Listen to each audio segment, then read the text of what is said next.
One of those gray days when even coffee at the local establishment seemed unnecessary, an unusual guest appeared on the doorstep of Marlsfrolg. The door to the bar swung open with a soft creak, ringing the bell to signal that a customer had entered. It was a monster hunter holding the head of one in his hand, wearing armor and his gaze full of determination. The patrons, busy with their conversations and cocktails, paid no attention to him. The warrior did not come for entertainment, and, hiding his sword, he approached the bar counter. There, a local bartender he knew approached him and, while serving him a glass of foamy drink, asked how the hunt had gone for Old Man Chow. The warrior calmly replied that it was a short walk with the recruits through a secret area of the second level, so the only valuable thing he had was the fangs and skin of a fanged wolf.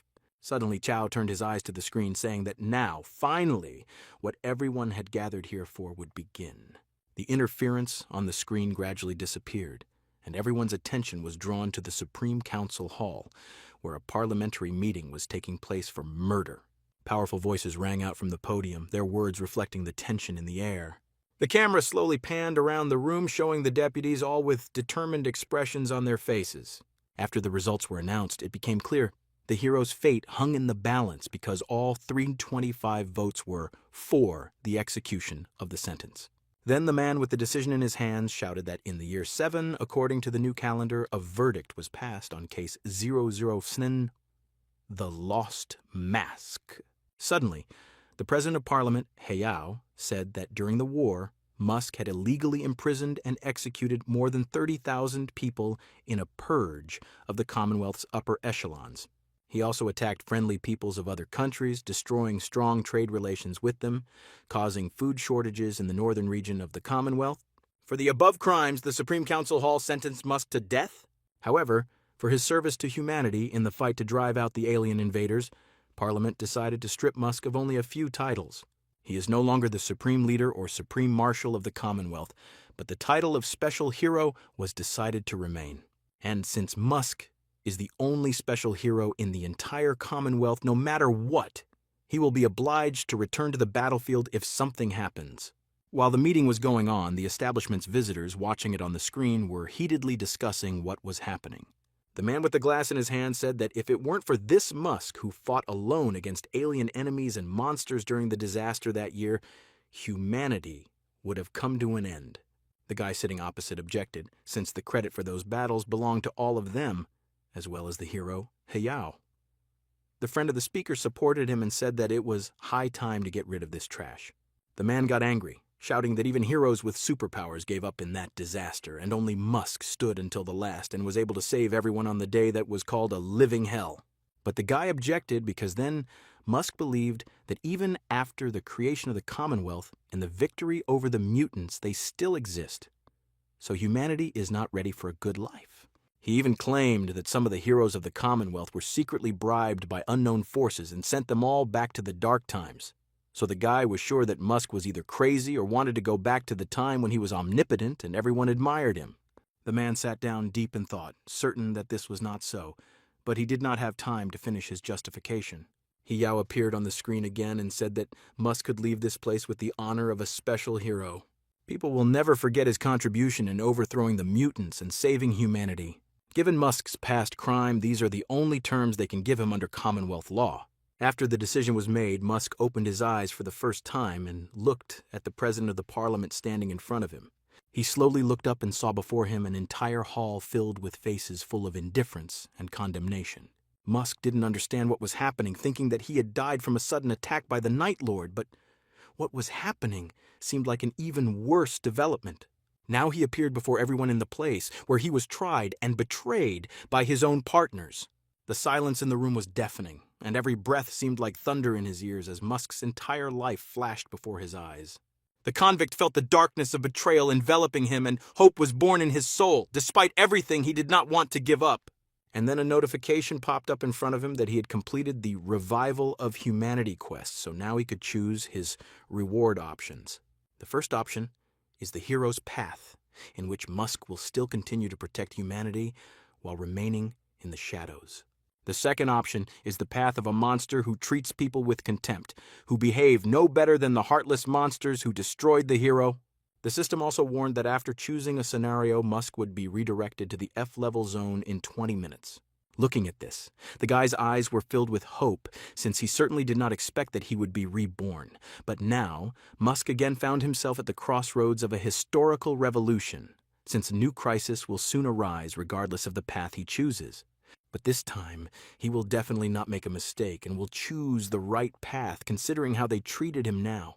With confidence in his eyes, Musk has chosen the path of a monster who believes that stupid human beings simply cannot understand his behavior. Suddenly, the president's voice was heard asking if Musk's silence meant he was not satisfied with the verdict. Yao himself knew that Musk was the strongest hero in this world, but he lacked wisdom in politics, so he lost a lot.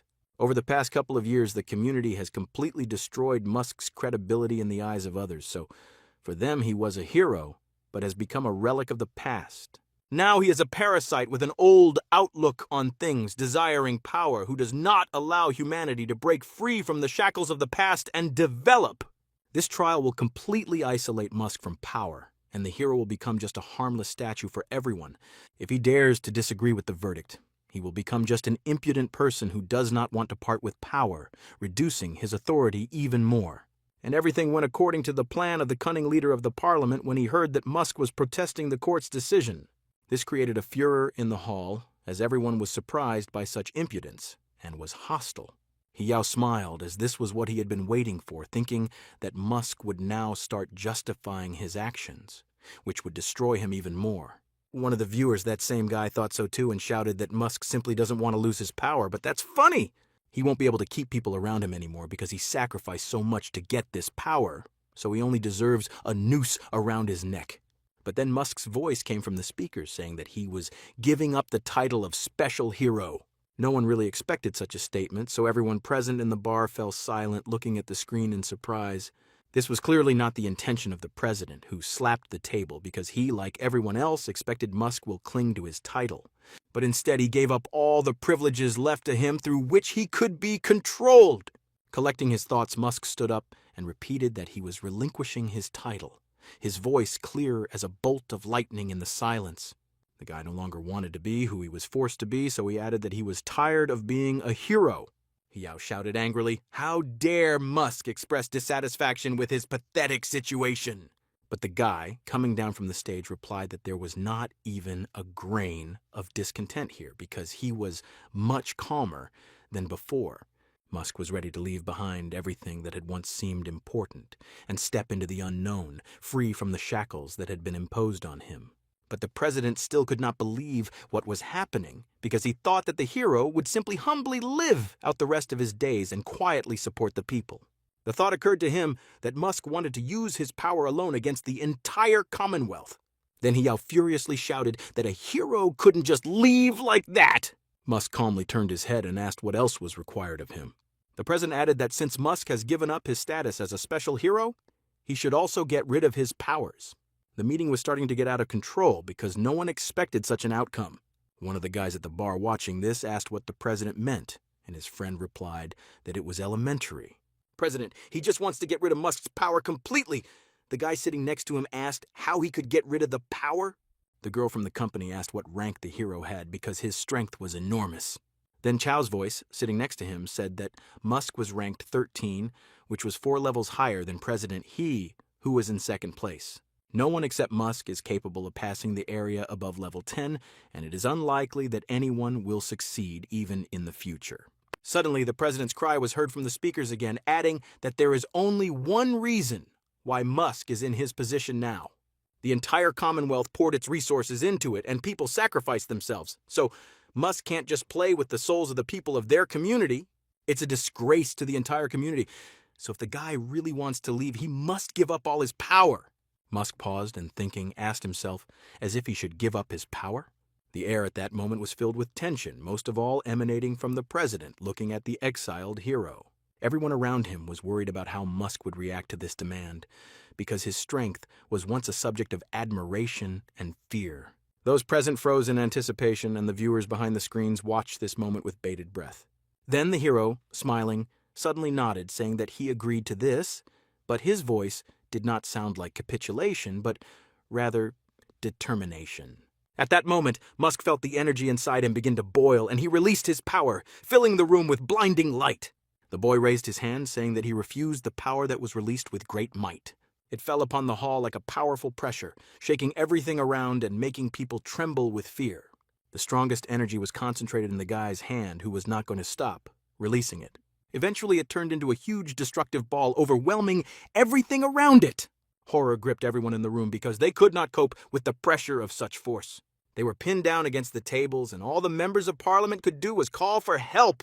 Panic gripped everyone except one person, the president, who, standing in his place, was the only one who could withstand Musk's power. Hiyao looked at him with hatred, because even at rank 9 he had to use all his strength to stand and not fall to his knees in front of Musk. At that moment, the room descended into chaos, but for the president, this was only the beginning of a new understanding of strength and power. Musk continued to unleash his power, saying that everyone around him wanted it, so let them have it. Suddenly, from the heart of the hall where the storm of power had erupted, a huge beam of energy burst forth that could no longer fit within the building. The beam shot up quickly, piercing the ceiling of the building like lightning tearing through the dark sky. It broke through the roof, leaving a gaping hole behind it, and shot into the sky, emitting a large amount of light. He was able to attract the attention of the entire city, and for a moment everyone around stopped, their eyes fixed on this mysterious phenomenon. People became scared, thinking that a new king-class monster had appeared, and quickly began to look for shelter. The explosion of energy rose higher and became larger, leaving sparks and smoke behind it. This continued for several more minutes, as it was impossible to release such a huge amount of energy quickly. At the end of this time, all members of Parliament were lying on their desks and did not move, as they could not withstand the pressure created. Musk continued to release the power until it finally ran out and the beam became smaller. President, he was surprised because he was the only one who was able to hold out for 10 minutes before all his strength was exhausted. However, now before him stood not a hero, but a very ordinary man. And since Musk no longer had power, there was no need to fear him. But the boy himself, standing under the light that once symbolized his power, now felt only emptiness. The loss of power left a cold indifference in his soul, and he looked at the destruction around him as if it did not concern him. The president, watching the departing hero, could not hide his sly smile. His eyes sparkled with cunning, and he perceived this situation as a victory. Musk, ignoring the president's insolent grin, slowly walked toward the exit of the hall, grabbing his mask. It was then that he first tore it off himself and threw it aside as the noise, chaos, and condemning looks were left behind. President? He gloated, wishing Musk would get out of here because he was about to die. But suddenly a bright red light appeared right at the door, completely absorbing the former hero. In an instant, it was as if he had entered a portal, dissolving into thin air. President? He couldn't believe his eyes. It was impossible. But he didn't know that Musk had teleported to the secret area of Level 4, the nest of the female spider. This place was a gathering place of not the weakest monsters, but not very strong ones either, which was ideal for advanced warriors. They were the ones who most often passed through the portal, and this time a whole squad came here. Their captain, the first to step through it, announced that today they had entered a secret area of Level 3, with normal enemies of Level 1 and demons of Level 2. The final boss will be only spiders, guardians of the 3rd level, and their team of cutting steel will easily deal with them because all of them are not lower than the 2nd level. However, the captain had heard that the spiders here were as big as a man and asked if anyone was afraid of them. One of the girls from the squad turned to little Chang, telling her not to be afraid, but the girl asked not to mock her and replied that she was not afraid. One of the guys asked the captain to move quickly because he had already spent all his money, so it was time to earn some money by destroying monsters. Suddenly, one of the guys said that Musk's trial took place today, regretting that he didn't see it with his own eyes, to which his friend replied that you can always watch the broadcast at home. The girl added that if the other professionals had not gone to court, they would not have been able to go to this secret area today. Suddenly, the captain's voice was heard, stopping the conversation and saying that it was time to move out. The whole team was united and agreed to work hard and quickly deal with this place. But suddenly light poured out of the portal again, which meant that someone was heading here. The captain, as well as all the members of his team, turned around to see who else would be in the dungeon today. The darkness of the dungeon was suddenly cut by a bright light, when an unfamiliar guy stepped through the portal. The members of the hunting team froze in bewilderment, especially little Chang, who looked at the guy's figure with curiosity and caution. The guy, not paying attention to their surprised faces, stepped forward, confident in himself. The hunters looked at each other in surprise because the guy didn't have any equipment or weapons with him. The dungeon was too dangerous to come here just like that, but there was complete calm in the stranger's eyes. He thought that he had already forgotten what the secret areas of the lower levels looked like. It was a pleasant nostalgia for him, because the last time he was here was when he woke up and became a professional. It was necessary to pass the test in a certain time, but this place turned into an endless loop. It's not for nothing that even monsters avoid it. It was there that the boy encountered an unknown demon deity, and it was here that the system decided to send him. He was stripped of all his powers, returning to the first level with no stats. He simply had a normal human status, no overlap, an undefined monster status, and no monster component. The guy himself did not know what the choice he made would lead to, but his past life had clearly proven that the hero's path was completely incapable of saving humanity. It was unknown where the cold-blooded monster's path would lead, but the guy was sure that something interesting was waiting for him. Suddenly the captain turned to the stranger and asked if the boy wanted to go through this dungeon. And then, surprised and interested, he asked where all the guy's weapons were. The boy extended his hand towards the captain, clenched into a fist, and replied that this was his weapon. The captain smiled and concluded that the guy was a martial arts master who saved a ton of money on equipment by using his body as a weapon. Then the captain asked what level the guy was, since he dared to appear in the third level area, which meant he was a professional. The captain was afraid that this kid would take part of their team's reward, but suddenly the guy said that he was only at level 1. As soon as he said this, the whole team turned even more surprised glances at the guy. The captain turned to him again and asked if he was sure he was not joking, as it seemed like madness. Coming into this dungeon on the first level meant losing one's life, but on the other hand, the captain was glad that their opponent was weak. Suddenly the boy raised his hand, pushing the captain's hand off his shoulder. He then said that he came to fight monsters, which made the team laugh.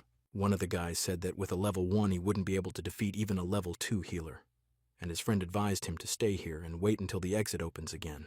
He was sure that newcomers had no business in secret areas, since they had no chance of winning, but the guy asked everyone to calm down and assured them that he would not get in the way. The captain suddenly said that if the kid was looking for death, he would not stop him, but he would face danger anyway. And when this happens, let the guy not expect them to help him. Having clearly defined their plan of action, the team went deeper into the dungeon, not taking the guy seriously. No one even turned in his direction except for the interested Chiang, who was the only one who saw some kind of catch. But soon the heroes reached the desired point where there were many monsters. The girl who possessed the power of fire confidently released it towards the approaching enemies. Her power created a huge fiery explosion that destroyed all the monsters near her with a shockwave. One of the guys, a brave archer, pulled the bowstring and shouted to the captain that he would cover him. At that moment, while the man was fighting with the huge spider, a second one jumped up from behind him and was instantly hit by the archer's arrow. The captain turned around and, looking confidently at his team member, thanked him and continued the fight. The second guy from the steel cutter slashed his spear at the monster with all his might, easily destroying it. The reborn Musk, looking at all this mess, stood calmly and watched the fight, remembering the old days. Suddenly Chang, who was also not participating in the battle, turned to him, saying that the captain had treated the boy too roughly. She told him not to take it to heart because he wanted the best after all. A newbie can easily make mistakes in secret areas. Chang added instructively that if the newcomer was not careful, he would be destroyed. The guy simply replied that compared to the old days, today's professionals have become more advanced and cautious. They gain all this experience through pain and tears, and this deserves respect. The girl noticed that although the guy is young, he speaks like the highest people of the Commonwealth. But he is right, because this is thanks to the fact that Musk, from scratch, organized a policy of intensive training of specialists promoting the division of labor and cooperation between professionals. Therefore, the mortality rate among low-level professionals began to fall, and many talented heroes appeared. Suddenly, the girl remembered that she had forgotten to introduce herself and, holding out her hand, added that her name was Chang Chiang and that she was a second-level healer. The guy happily shook her hand as a sign of introduction and introduced himself with his new name, Xiao Qiu. He also added that he is a first-level professional and has yet to choose a direction. Surprised, Chang asked the guy why he hadn't done it yet, but he replied that he was still thinking about it. Moreover, such directions as ranged combat, melee combat, mages, damage dealers, and others were created earlier by him. Chiang suddenly said that judging by the guy's physique, he was not suitable for the role of a close combat fighter, since usually only those as strong as their captain could withstand the attacks of monsters directly. The girl then asked if Xiao Qiu had taken the spirit test, adding that he could become a good cultivator, although they were not very durable. Suddenly, Chang suddenly fell silent and looked at the guy with fear, awkwardly saying that perhaps she was talking too much. Then out of nowhere, a sharp spider paw appeared, pointing straight at Chang Chang. Xiaoqiu instantly grabbed her hand and pulled the surprised girl to the side because she didn't even notice the danger. The spider's paw flew past and landed right on the rocky floor. Xiaoqiu barely managed to pull the girl towards him, saving her from the blow, although his eyes expressed complete calm. Suddenly, an archer from the team, noticing this, shouted out in fear that it was a shadow spider. Although the creature looked powerful and threatening, Xiao looked at it without the slightest sign of fear, while the girl's eyes were full of admiration. The monster rushed forward, but the newcomer, as if knowing his every step, attacked, his hands moving with incredible speed. He knew the monster's weak points, the places where the scales were thinner, and the vulnerable joints that could cause it to fall. Pulling himself together, he grabbed the monster's leg and with one movement of his hand was able to immobilize it, breaking it in half. Chang, clinging to the boy, looked at him with bewilderment, watching how he took the sharp paw like a spear.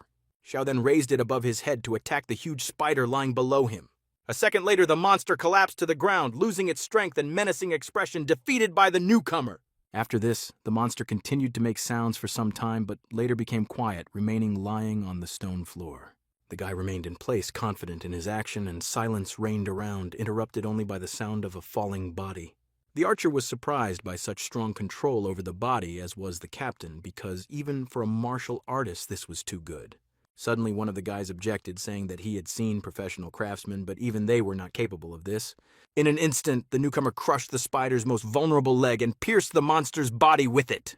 This requires a clear understanding of the structure of the monster in your own body, and this guy was completely confident in his abilities. At this time, Chang looked at Xiaoqiu with delight and bewilderment, not believing that the one she considered inexperienced turned out to be so strong and brave. Suddenly the guy said that Chang could let him go now, since there was no more danger, otherwise she would soon strangle him. The girl suddenly felt incredibly awkward and jumped away from Xiao, covering her face with her hands and apologizing.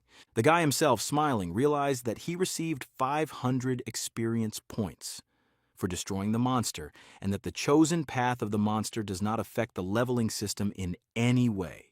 The system allowed him not to worry about gaining new levels, and he could also gain experience points for killing monsters.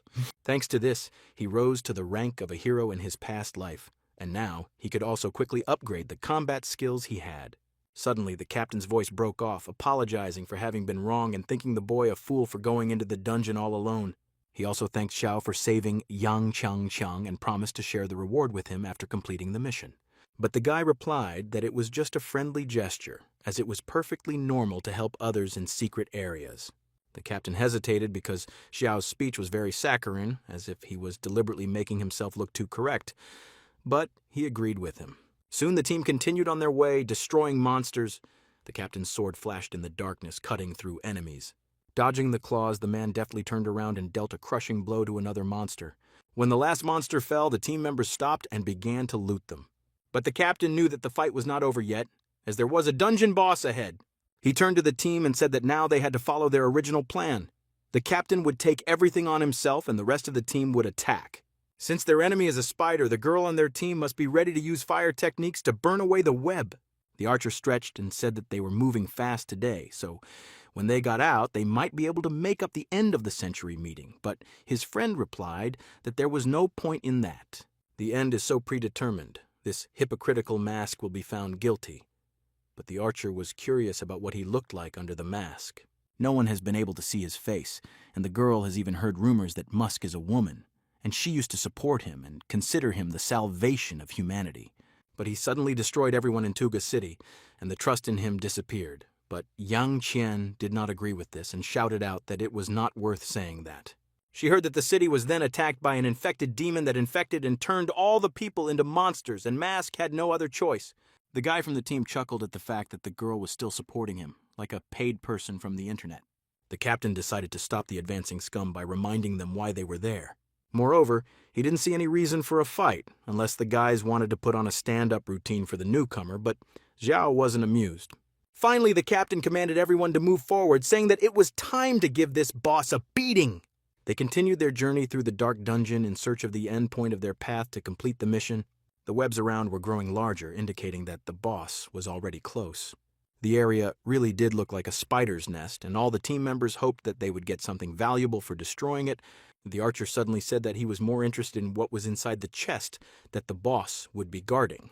The fire mage added that it could be sold for a good price. Suddenly, the hunting team heard deep rustling sounds that foreshadowed danger. Everyone immediately prepared themselves as soon as they heard this and noticed the monster emerging from the shadows. He stopped in front of the captain, inspiring horror with his appearance and hungry gaze, growling angrily. The captain, without thinking, rushed into the attack, shouting for the crew to follow him. The battle erupted instantly, the captain delivering powerful blows while his comrades surrounded the monster using their skills and weapons. The hunters fought, dodging the attacks of the multi-legged monster. Each blow was decisive, each step was thought out. The team fought in unison, their screams and sounds of battle intertwined with the roar of the monster that rang out when one of the guys struck with a spear. Suddenly, one of the spider's limbs landed right next to Xiao, who remembered an important detail.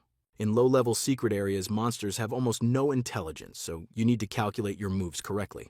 Xiao swung and hit the monster's leg, clearly realizing that he could get rid of it in one go if he aimed correctly. The girl and the archer attacked simultaneously at this time, releasing a stream of fire and arrows ignited by magical energy. The monster howled in pain, its limbs twitching in panic, and the hunting team felt a surge of confidence. At this time, Yan Qiang was helping the captain, restoring his energy with the power of a healer. The monster roared, and its limbs twitched in panic because it knew that soon it would end from such complex attacks. When this happened, the captain smiled and said that thanks to their teamwork, they had completed the third-level dungeon without any damage. He then added that he would distribute the final reward in the same way as last time, including Little Xiao. The guy himself wondered why the third-level dungeon was designated in the system as a fourth-level area. But there is something even stranger, and this thought was voiced out loud by one of the squad members, who said that the secret chest did not appear. Suddenly, the girl with the power of fire said that she thought she saw something coming! And indeed, soon all members of the squad heard the sound of bare feet approaching from the darkness. But what was their surprise when they saw a very young girl in front of them? However, the fire mage noticed that she was not just a girl, as there was something wrong with her head. Taking a closer look, she noticed that the girl, who was barely walking and trembling, was wearing an astronaut's helmet. The captain noted with surprise that if the chest hadn't appeared yet, then she might be the final boss. The girl stepped forward, her movements jerky and uneven, as if she was possessed by something more powerful. One of the team members took a spear and said that this girl wasn't that scary compared to the spider, so she wouldn't be a problem. But suddenly, as if someone had pressed a switch, two bright eyes lit up in the helmet, emitting a strange, frightening light. Her arms and legs, as if they didn't belong to her, began to move, just like she did, heading towards the hunters. At first she walked slowly and seemed uncertain, but then they became more confident, and the girl, as if possessed, ran towards the team. The guy with the spear immediately appeared in front of her, protecting the others, holding his weapon forward. He was already swinging his arm to strike, but his friend shouted that he was a fool because he was the boss after all. The archer added that she could easily dodge such a simple attack, being a strong monster. But his fears were unfounded because the spear struck the girl with astonishing ease and she froze in place, amazed. The guy, continuing to hold the spear in front of him, watched the actions of the strange girl, hanging limply on him. The entire team watched in surprise as the monster fell to the floor, defeated by their friend. The boy turned around and looked at his comrades, asking if it had been too easy. There was no answer, so he grabbed his spear more tightly and pulled it out of the monster. Right on the girl's stomach, a large hole was left gaping, from which a strange energy suddenly began to ooze. More and more of it stopped, and over time it became clear that it was a real web. She enveloped the surprised guy, who dropped his spear from his hands, clearly not expecting such a move. Suddenly, the girl in the helmet stood up and stared straight at the victim she had captured, a guy named Liao Qi. He already understood where this was going, but he couldn't do anything when the web suddenly pulled his hands, twisting them. The team members watching this didn't even have time to figure out what was happening when they heard their friend scream. Suddenly, the captain's voice was heard, saying that such a web could not be easily gotten rid of, and ordered the magician to use flame. The girl pulled herself together, stood in a stance, and directed her fiery energy straight at the web. Fiery energy burst from her hands with incredible force, trying to free her friend. When the flame met the girl releasing the web, there was a deafening crack and bright sparks flew into the air. Then the captain ordered the rest of the team to quickly save Liao Qi so that he would not come under fire, and an archer immediately rushed to help his friend. But suddenly, when he took a step, a whirlpool of fire appeared in front of him, swirling into a powerful vortex. Bright tongues of flame danced, threatening to engulf everything around, so the boy froze, not knowing how to help his friend. Suddenly, the archer noticed how the girl's legs in the helmet began to transform, and soon they turned into 8 powerful limbs. Liao Qi, unable to believe his eyes, wanted to retreat, but he could not, as he was enveloped in horror, and the strong web still did not let go of him. The girl in the helmet began to resemble a spider. Her body was enveloped in the same ominous light, and her eyes, under the helmet, sparkled, full of madness and strength. Now she looked not just strange, but truly dangerous. And even the captain himself said that he had never seen such bosses. The changed spider girl pulled the web that Liao Qi, whose arms were crippled, with an eerie calm. Suddenly the girl directed one of her powerful limbs straight towards him, piercing the web. Liao Qi's expression was one of horror and hopelessness as he realized that the spider's leg had pierced his body, leaving behind a trail of pain and fear. The guy, realizing that his life was hanging by a thread, tried to say something, but there was no longer any hope in his voice. The spider girl, with an eerie gleam in her eyes, extended her leg, and from the point of view of time, everything slowed down. The moment this terrible act took place seemed like an eternity, but the archer broke the silence, drawing his bow with fury to avenge his friend. But suddenly Xiao's hand touched him, stopping his blow, and the guy said that there was no need to act rashly. He then added that if you get closer, then from a boss with such power, an archer will get as much as a spearman on the ground. The guy got angry, but suddenly the captain said that Xiao was right, and they would not win if they attacked recklessly. Suddenly the captain turned to the magician and asked when the portal would open, but she sadly replied that only in 3 hours. Then the man, taking control of his will, said that all they could do was fight. And slowly make your way to the exit to leave as soon as the portal opens. Suddenly the archer shouted for everyone to be careful as the monster was starting to get closer. The girl again used the hole on her body to release webs from there, which looked very scary. A second later, a huge stream of her strong web headed straight towards the team members at a rapid speed.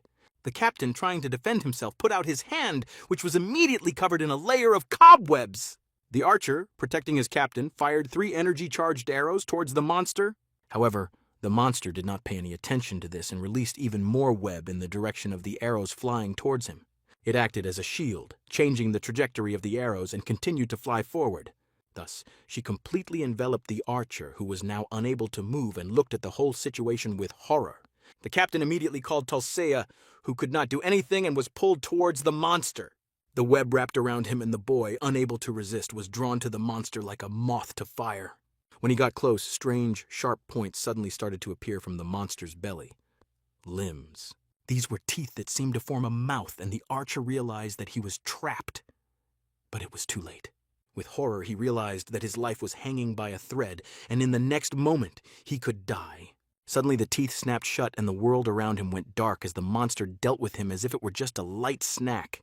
The girls watched this scene in horror, their hearts filled with fear and hopelessness, and Yang Qiang even closed her eyes.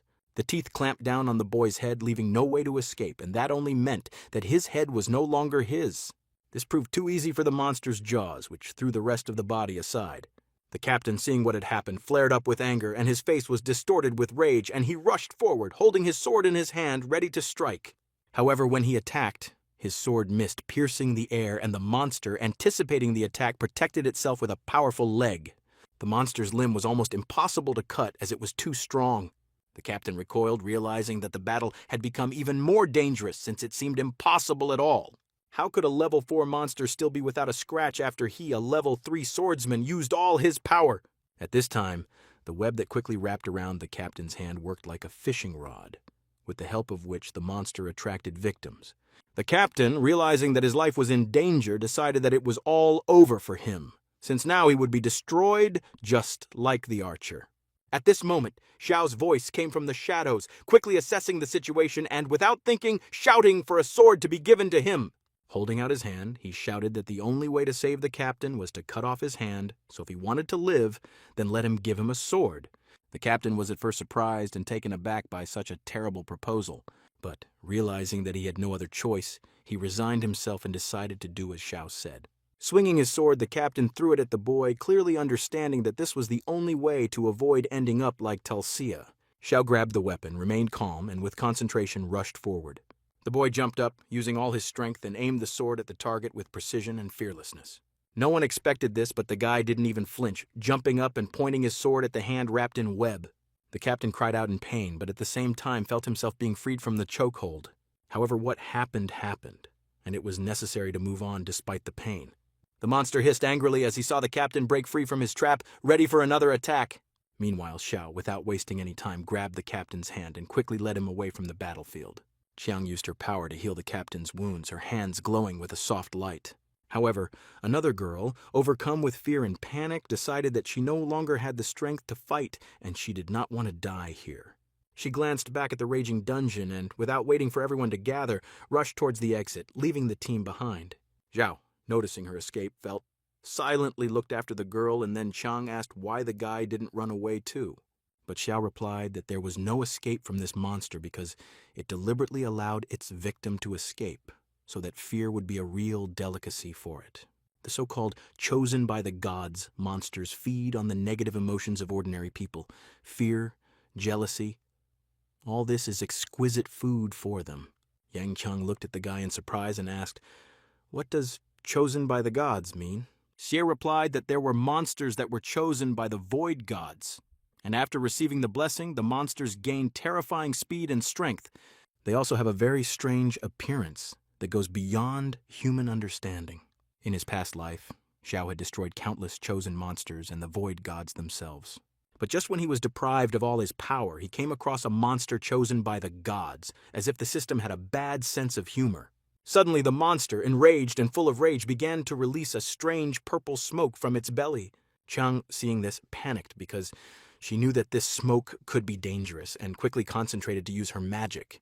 Gathering her strength, she cast a poison repellent spell, directing it towards all of the team members. But the smoke spread rapidly, and the poison even reached the escaped girl, who, feeling its influence, stopped, overcome with fear. However, when the girl inhaled the smoke, she realized that it was not a poisonous gas, but something else. Xiong suddenly realized that this was a spirit suppression spell, and dark images flashed through her mind, and fear and doubt began to take hold of her. The monster continued to release strange smoke from its belly, and clouds of foul-smelling fog filled the dungeon. However, the girl soon felt that not all members of the team were subject to her influence, which caused her burning eyes to look away in surprise.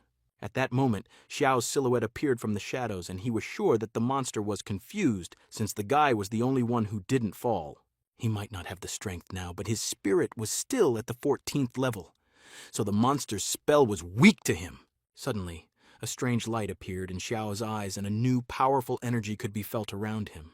He took another step forward and realized that he had literally just gained a new ability. Xiao activated the monster status, and his physical body began to change, but he even thanked the monster for this. The boy's muscles filled with strength, and his skin acquired a smooth and dark texture as he transformed into a powerful monster. Xiao understood that if the monster hadn't knocked down the other guys, the guy wouldn't have been able to fight him for real. Being only chosen by the gods, the monster was given the opportunity to witness the birth of a new character, so let him be proud of it. The new form exuded confidence and power that was terrifying as Xiao became like a true demon. The monster, unwilling to give up, released even more overwhelming energy, enveloping the dungeon in a dark cloud. But for Xiao, this was too little. He felt a new strength and carefully watched the actions of the monster. However, to him, they seemed simply ridiculous compared to what he could do now. Xiao, full of energy, rushed to attack, and his speed was amazing and his movements were too precise. The monster was stunned by how quickly the guy was moving, and he didn't even have time to react before Xiao was already nearby. In a panic, to protect itself, the monster extended one of its 8 legs, trying to knock him out of the way. But Xiao, without wasting a second, pulled it out with incredible force, as if it were a light toy. The monster, dumbfounded that someone could harm him, looked at Xiao with disbelief and horror. The guy stood there holding the monster's severed leg in his hands, and determination burned in his eyes. However, the monster quickly came to its senses and again rushed to attack, full of rage and pain. Xiao, without wasting any time, threw what he called the monster's cute long leg to the side, preparing for the next step. In response, the monster released a stream of webbing, trying to grab him and bring him back under control.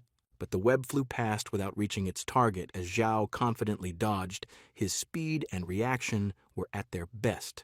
In the heat of battle, the monster lost sight of his opponent, not understanding where his victim was, and suddenly he heard the guy's voice. He scoffed, saying that these skills were primitive for the chosen one of the gods who had made a great mistake. Although Xiao may have high standards, this girl is only a level 4 monster, but still, let her not have any hope of continuing to exist.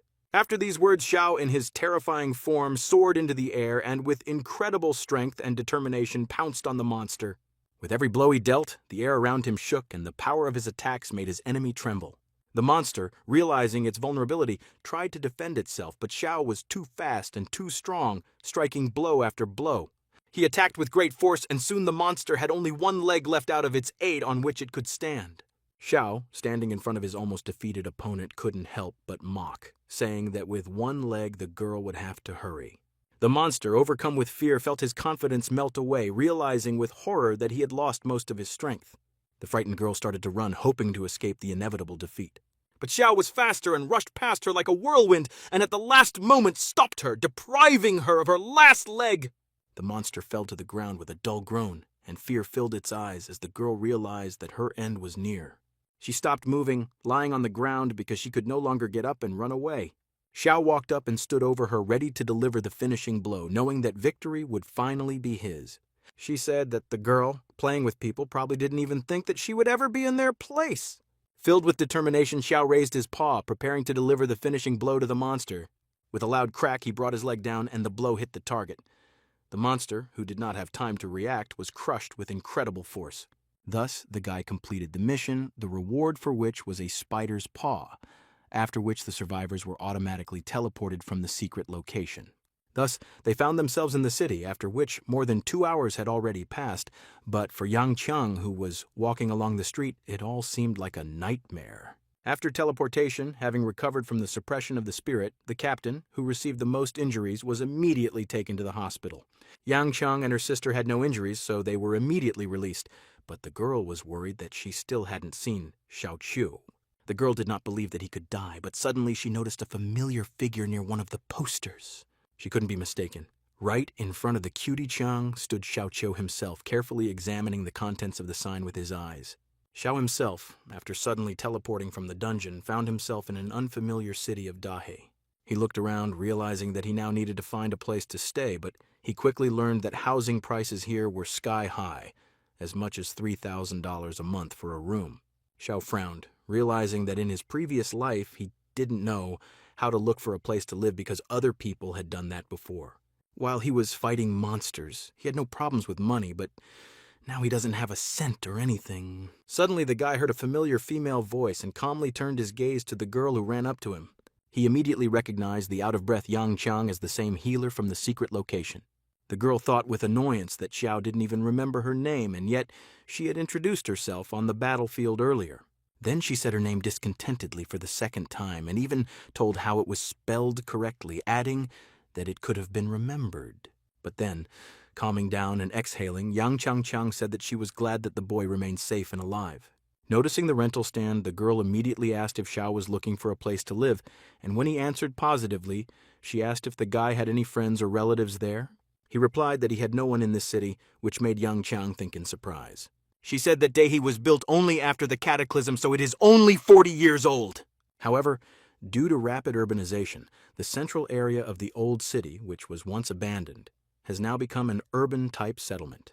Following these stories, Xiao and Yang Qiang walked around the districts a bit, looking at the surroundings that the girl had kindly told them about.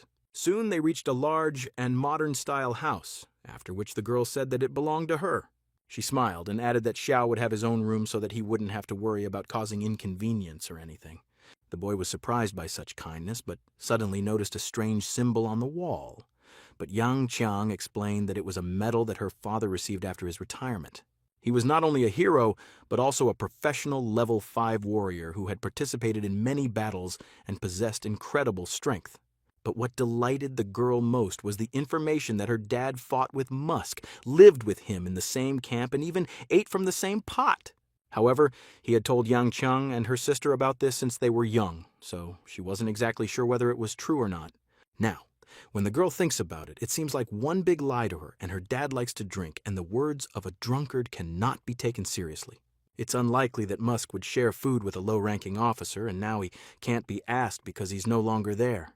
The protracted war left painful wounds on the man, and they were not external, but drained his life force from within. Shortly before Yang Chang's father was removed from service, he passed away, and her mother passed away while giving birth to her sister. This story sounded too sad even for Xiaoqiu, who was surprised by the girl's cheerfulness in such a family situation. Suddenly, Yan Qiang smiled again and told the guy not to make such a face because this all happened many years ago, and she had already come to terms with it. She's definitely doing well now, so she invites Xiao to come over to have a look around. Already in the courtyard, the girl asked the guy to wait until she gave him bed linen, but he would have to get pajamas and underwear himself. Then, pointing to a room in the left wing, the girl said that it was free and Xiao could live there, but warned that the room and the things in it were old. The guy compared his previous constant life at the front to himself, and in comparison to it, this place was a piece of paradise. Xiao was determined to pay for his stay after he got the money, but suddenly he heard the sound of approaching wheels. A girl in a wheelchair suddenly came out to meet Xiao and, looking at the guy in surprise, asked who he was. At this point, Yang Qiang jumped up, telling Chanlu not to be afraid, introducing Xiao as her partner with whom they had passed the location and who had nowhere to stay in Dahe. Chanlu responded with suspicion that Xiao did not look like a member of her previous team, as if Yang Qiang had dragged him into the house of the first person you meet. Chanlu turned around in her wheelchair and rode away, clearly dissatisfied with her sister's behavior. Yang Qiang apologized for her sister, saying that she was a good person. She just didn't like strangers, so she was a little afraid of them. And today she's going to the trial of Musk, whom Chanlu idolized from the cradle, so she's acting more irritated. Looking at Yang Qiang enthusiastically talking about Mask, Xiaoqiu never imagined that he had so many fans. He really had no idea that Chanlu sat at her computer every evening and read news and comments related to Musk. Some supported him, saying that it would have been better to continue his policies, while others despised him and called him a runaway coward. These comments shocked Chanlu because she couldn't understand how most people could think that Musk had taken away human resources. On the contrary, it was humanity that put all the responsibility on Musk to survive in the dark times, so these stupid people should thank him. The heated argument in the comments was interrupted by a knock on the door and Yang Qiang's voice calling his sister to dinner. But Chanlu replied that she was busy and did not want to eat. However, Yang Qiang asked her to come down since they had a guest today. An enraged Chanlu replied that this guest was not Musk, so he was not worth her attention, and she was not happy to see him. Disappointed, Yang Qiang had no choice but to agree to her sister's conditions and go downstairs. Walking to the table, she told Xiao that they would be eating together today, and apologized in advance for the simple food.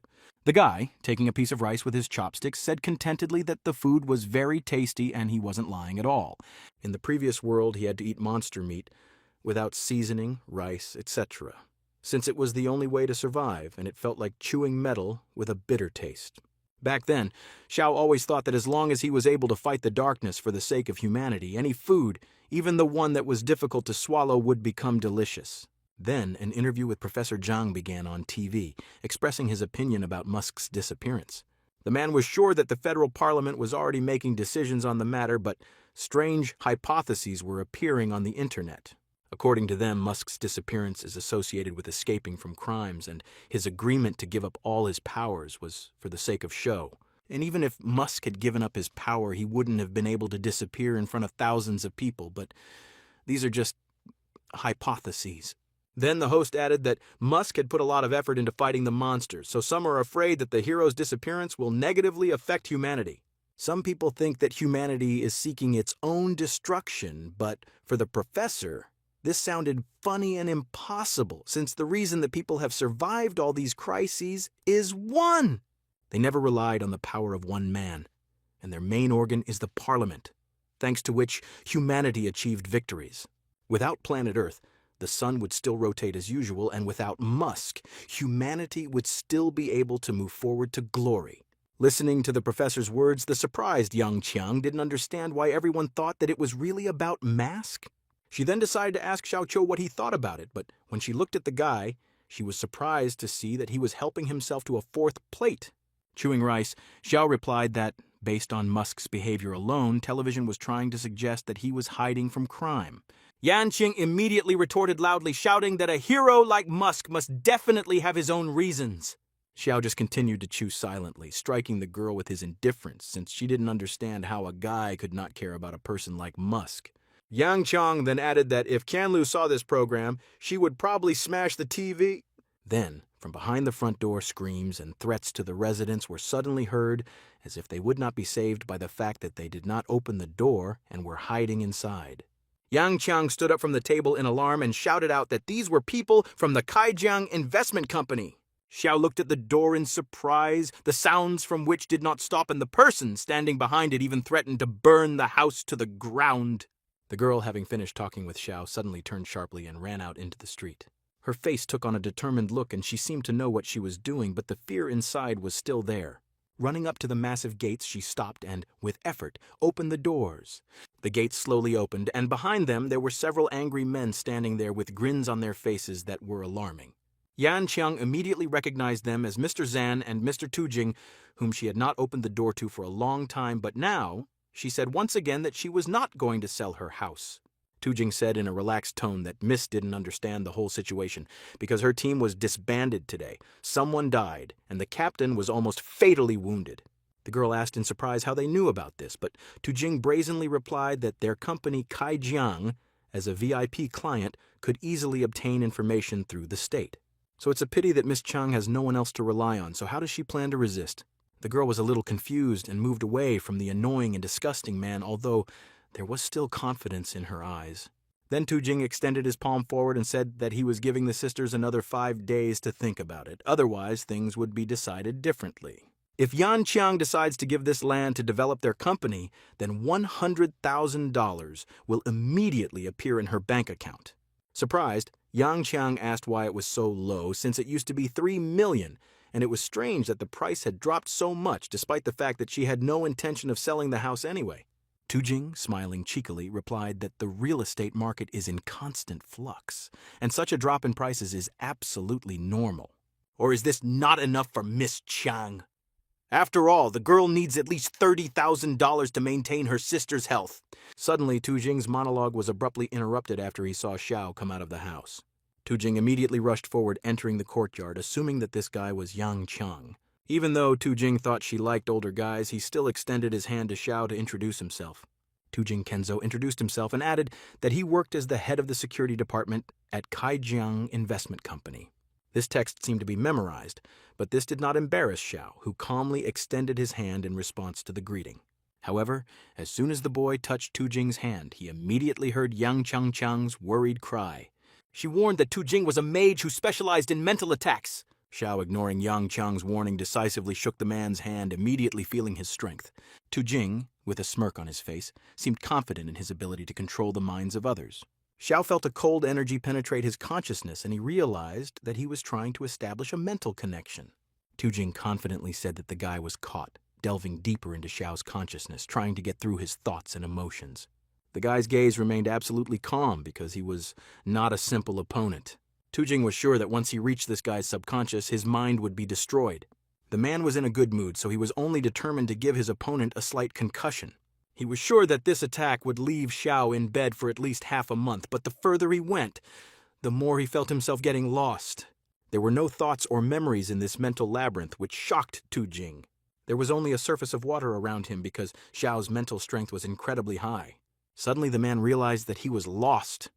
The flow of energy that he expected to control had become uncontrollable, and instead of going deeper, he found himself drawn into his own darkness of fear, so he decided to run.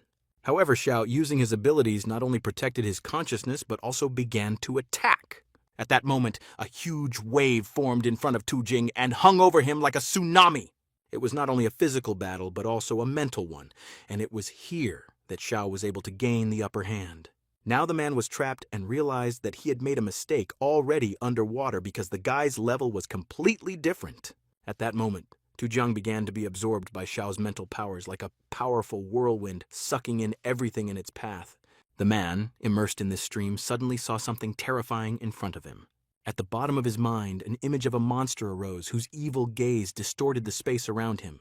Horror gripped the man and he screamed, his voice echoing throughout the mental space. Suddenly, Tujing collapsed to the ground in reality, foaming at the mouth, and his body, as if it had lost its strength, trembled from internal shock. Yang Kong herself was very surprised and scared, not understanding what had happened, thinking that the man was pretending because his attacks had not worked. One of the guards stood up in all seriousness and furiously attacked Xiao, being sure that this was his doing. But suddenly Mr. Zhang grabbed his arm, stopping the big guy's crushing blow. The guard turned around angrily, but Zhang Kaijie told the guard to at least think for himself a little, because even Tu Jing couldn't stand up to this kid. If he was able to knock out such a strong magician, then he is probably a second or even third-level professional. Zhang Kaijie leaned towards his friend and said that they had underestimated Yang Qiang because they did not expect her to find such a strong patron. Having loaded Tujin onto his shoulder, the man added that it was not over yet, and if the guy harmed them again, he would not get away with it. After those people left, Yang Qiang turned around and looked at Xiao, asking in surprise, was it he who knocked out Tu Jing? Xia replied that yes and no, because he didn't want to interfere. But this man persistently tried to penetrate his subconscious, which the guy couldn't allow. He asked Yang Qiang how long these scoundrels had been torturing her, and the girl sadly replied that it had been about 4 years, right after her father died. However, they had no intention of selling the house, but these people kept trying to break in and even intimidated poor Qianlu. Fortunately, 2 years ago, Yan Qiang became a second-tier professional and joined Captain Song's team, who secretly threatened these people. And until the captain was hospitalized, they didn't come here. But they came as soon as they learned about Sun's condition. Xiao then asked why the government didn't help soldiers like Yang Qiang in need. After all, Xiao himself was the one who promoted the policy of special treatment for military families in the past, but apparently, then these guys definitely wouldn't have come here. Yan Xiang only sadly replied that it was more profitable for the state to be on the side of those who bring in income, like the Kaijiang Company, rather than fight for the rights of the weak. Then Xiao added that if this was really the case, then the girl should not do this. After entering back into the house, Xiao decided to help Yang Qiang wash the dishes after an interesting dinner, continuing the conversation. The guy was telling me that he was once told that if someone helped you, you should do everything possible to show your gratitude. Now he lives in Yang Qiang's house and eats her food, so he thinks he should at least help by washing the dishes, to which the girl replied that Xiao has already helped her a lot. If he hadn't forced those people to leave, she didn't even know how it would have ended. But now, she wondered what Xiao was planning to do next. The guy replied that he would be clearing out the secret areas and asked what about Yang Qiang, but she replied that she only hoped that the captain would recover soon. Without him, she will have no choice but to look for a new good team, and this is difficult, since they usually compete with each other using lies and betrayal. Although, according to Musk, federal law has established a ban on the destruction of people in classified areas, no one monitors this. Suddenly, Yang Qiang smiled and said that if she found a good team, she would definitely offer Xiaoqiu to them. The guy agreed, more for the sake of decency, because he understood what he was getting into by agreeing to the path of a monster. No one will fight side by side with the monster, not now, and especially not in the future. Suddenly, a notification about a new mission appeared in front of Xiao, described as a simple task for which there is a chance to receive unexpected bonuses. It was a level 4 secret area that had to be cleared alone, and the preparation time was 12 hours. Xiao, having collected his thoughts, finally agreed to the mission and activated the teleportation. The next moment, a bright portal built into the system opened, thanks to which Xiao was able to avoid punishment from the parliament and immediately enter the secret realm. When the light dissipated, the silhouette of the Pare appeared, who found himself in a new secret kingdom, which surprised him with its atmosphere. Stone walls rise up around it, as if from the Middle Ages, forming narrow paved corridors. Particularly eye-catching were the gargoyle statues that decorated the room, as if from medieval Europe. These stone creatures, with their curved shapes and sinister faces, seemed alive, as if they were guarding this place from intruders. They looked at Xiao with motionless sternness, as if they knew his goal and intentions. Suddenly the boy noticed how the gargoyles, which until then had seemed like motionless stone statues, began to move slowly.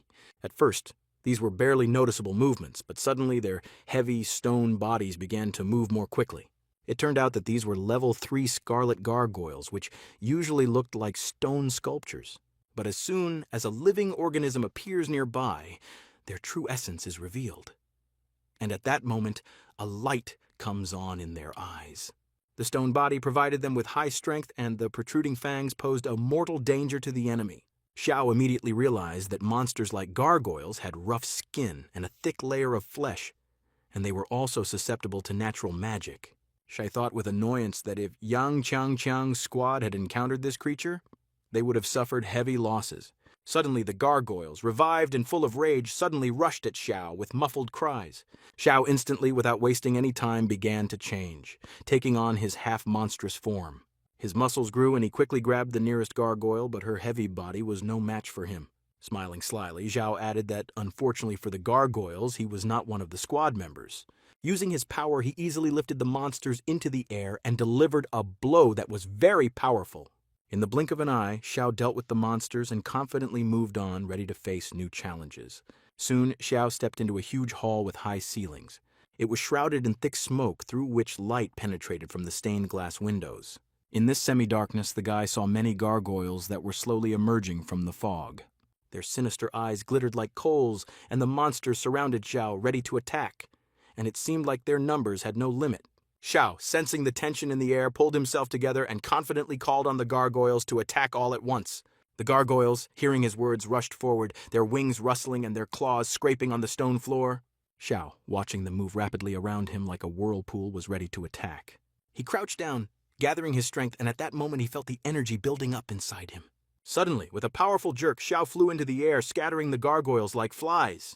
As soon as he stood up, his eyes turned into bright lanterns symbolizing rage. The guy began to destroy the gargoyles like a whirlwind, and his every move was graceful and destructive. He rushed between them, delivering blows that tore the stone bodies into pieces. The gargoyles tried to attack Xiao, but their efforts were in vain, and the sounds of destruction continued to echo through the air.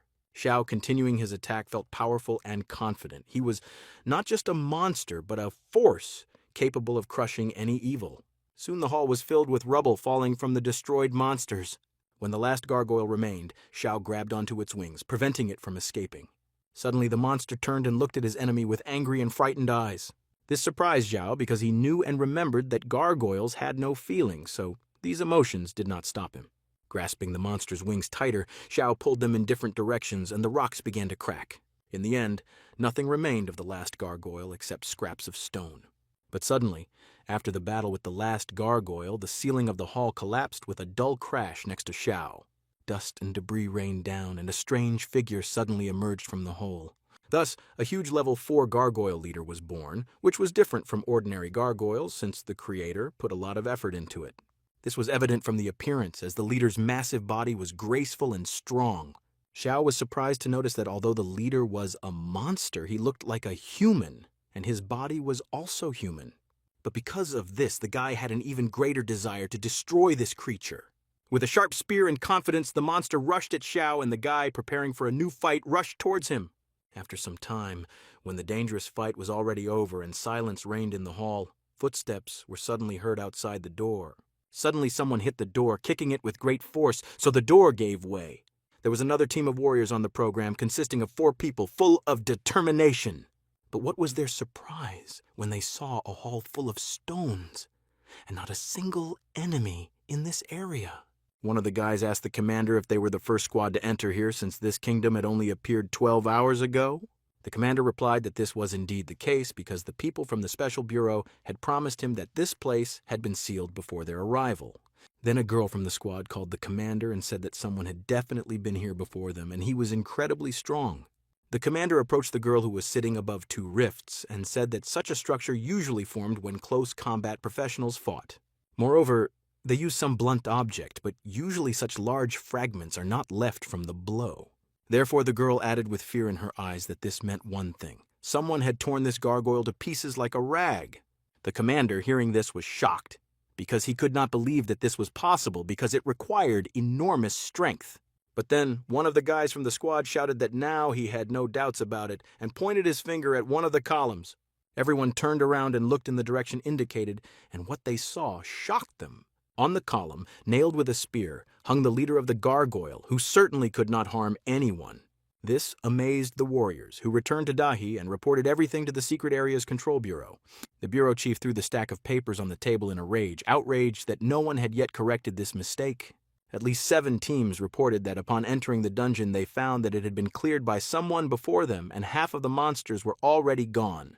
Some team or individual has escaped their bureau's monitoring and entered the secret area without registering. Here, one of the employees asked doubtfully whether this was really bad, since in any case these areas would be declassified by someone.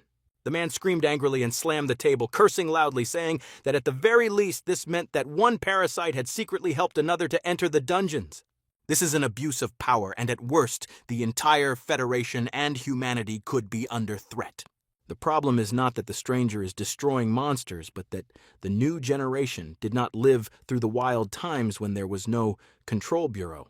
And the most common cause of death when entering a dungeon is not an attack by monsters, but death at the hands of your own comrades. People should not die because of senseless conflicts that can arise because of such parasites and their assistants. But suddenly, abruptly gathering himself, the man returned to the matter, saying that the first dungeon was the 4th level Gargoyle Kingdom, which meant that someone above level 4 had entered there. Then one of the girls at the table asked why the chief was so sure that it was one person, to which the man replied that this could be judged by the wounds of the monsters. All of them, judging by the data from the scene, were left by one person, so this person will not be able to use all of the trophies obtained.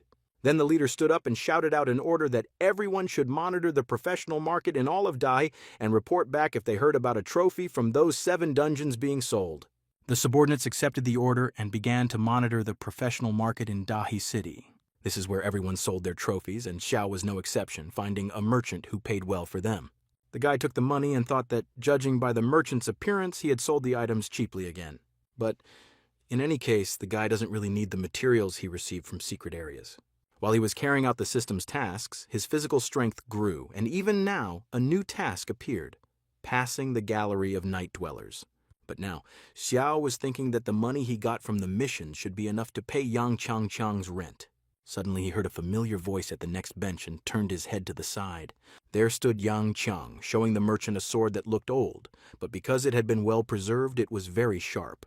The merchant replied that the blade was full of cracks and was also very thin and could break soon, but it could be sold for scrap metal.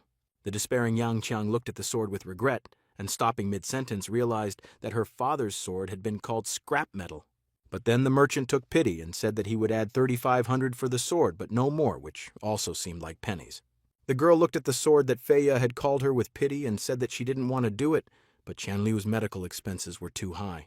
The cunning merchant looked at the sad Yang Chang and thought that she really didn't understand anything, and he had 30 years of experience. This sword contains forged carbon iron, a very valuable material that can be extracted and earned tens of thousands. Therefore the merchant hurried the girl, telling her that soon he would not take the sword even for 3,500, brazenly deceiving her. But just when Yang Chang was about to hand over the sword, she heard someone shout at her to stop. Turning around, the girl saw Xiao Qiu and asked what he was selling here, but the guy replied that he would tell her about it later. Right now, he was interested in the sword of a level S professional, which at first glance was ordinary, but it contained a special metal. This piece of metal was once stained with the blood of an evil deity, so this sword is actually very expensive. Therefore Xiao, looking closely at the girl, said that he wanted to buy this sword, which greatly surprised Yang Chang. Here the disgruntled merchant intervened, shouting that he had already made an agreement with this girl and that he couldn't interfere like that. But Xiao, not listening to the impudent man, held out his entire stack of money, adding that it was still not enough. The merchant, looking at this, hit himself on the forehead in disappointment, because now he had lost a great deal. As Xiao and Yang Chang walked out of the market into a deserted area and found a place to sit down and rest. Yang Chang immediately handed half the amount to Xiao and said that the sword would cost less for him, since the guy had already saved her more than once. But Xiao waved it off, saying that the girl had already provided him with housing, and this was already payment for saving him, and this money was for rent and very tasty food. Moreover, this sword is not as simple as it seems, and although Xiao couldn't tell all the details now, its value is much higher than Yang Chang thinks.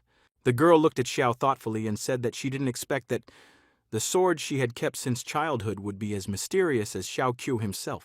The guy got out of the secret area with the spider before everyone else and earned a large sum of money too quickly, but he shouldn't worry, since Yang Chang won't ask him about these secrets. She didn't want to pry into the boy's affairs or tell anyone about them, but let him just treat the Feia sword well, because it was the only thing they got from their father. Xiao, looking at the sword, thought that its name meant a soaring raven, as free in movement and hidden in the darkness as a raven.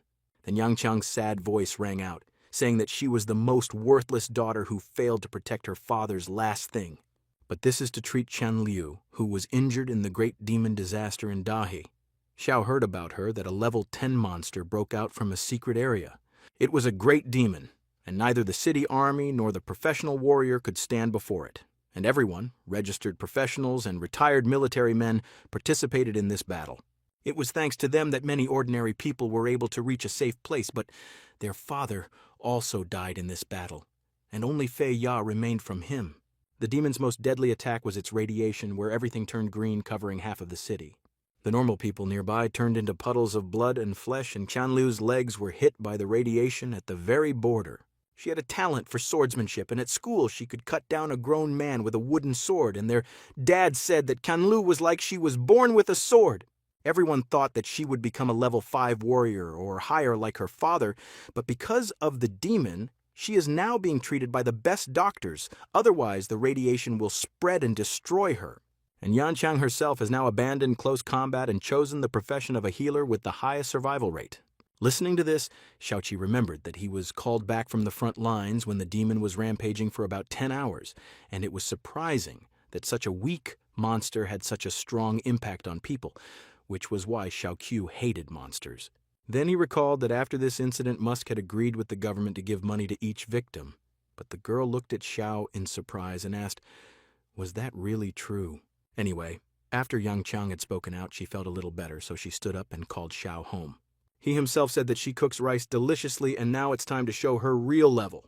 The girl then ran forward, and Xiaoqiu calmly followed her, passing along the path past 2 mysterious people in suits. These were the people from the bureau who were looking around carefully, trying to find this parasite, not realizing that he had just passed by.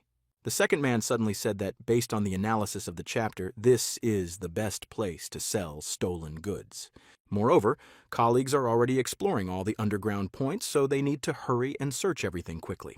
And while the law enforcement officers were looking for the parasite, evening fell in the city, and it also descended on Yang Chang's house. Now there was only Chenlu in it, who was determined to wage war in the comments for Musk's honor. Suddenly the girl heard a loud knock on the door, and concluding that it was neither her sister nor a strange stranger living in their house, she became scared. After all, she realized that these could only be representatives of the investment company Kaijiang. There was a continuing loud knocking at the door, and sounds like hammer blows echoed throughout the room. The girl in the wheelchair, feeling the growing tension, shuddered in fear but quickly pulled herself together. The look of worry disappeared from her face as she looked at her wooden sword standing in the corner. Chanlu bravely grabbed it and, holding it tightly in her right hand, rode toward the door. She placed the sword right in front of her, realizing that this could be her only salvation. At this moment, one of the representatives from the Kaijiang company kicked down the door with a bang and entered the room with a brazen grin on his face. His confidence was almost tangible when he said that he knew someone was there. Then he walked mockingly towards the little invalid holding a wooden sword. He looked at this flawed thing and laughed, saying that this definitely wouldn't defeat him. But Chanlu, gathering all her determination, tried to get up from the wheelchair and swung the wooden sword. But of course, she missed, and the next moment she lost her balance, falling to the ground. The hard impact with the floor made her heart beat faster as she felt like a helpless object of ridicule. Anger washed over Chenlu as she clutched the sword in her hand, feeling useless and only able to utter a few negative words. However, at that moment, the enraged man's boot stepped on her sword, blocking her view. His grin grew even more smug as he looked down and asked, was this invalid really going to chop up a man who was standing firmly on his feet? The next second, he ordered his men to search the house and find Yang Qiang and that fool who dared to attack their squad.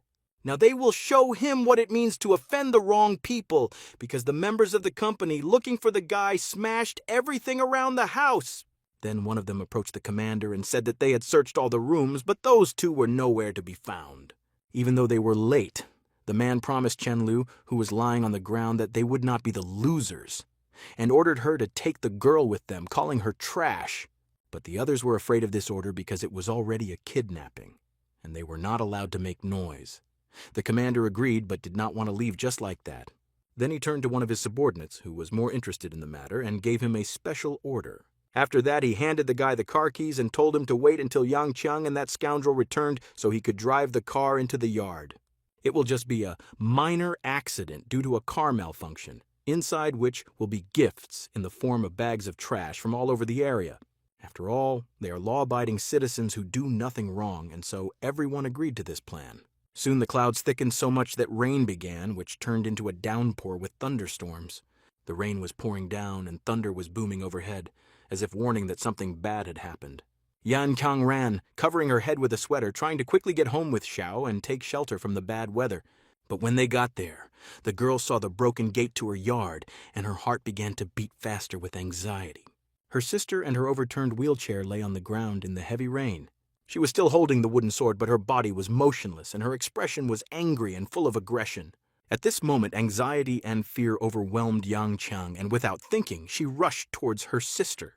Xiao, following behind her, also decided to help, lifting and adjusting the wheelchair while listening to Chanliu talk about Kaijiang Company. Yang Qiang, after sitting her sister down, asked Xiao to take her into the house while she collected things from the yard, otherwise everything would be useless.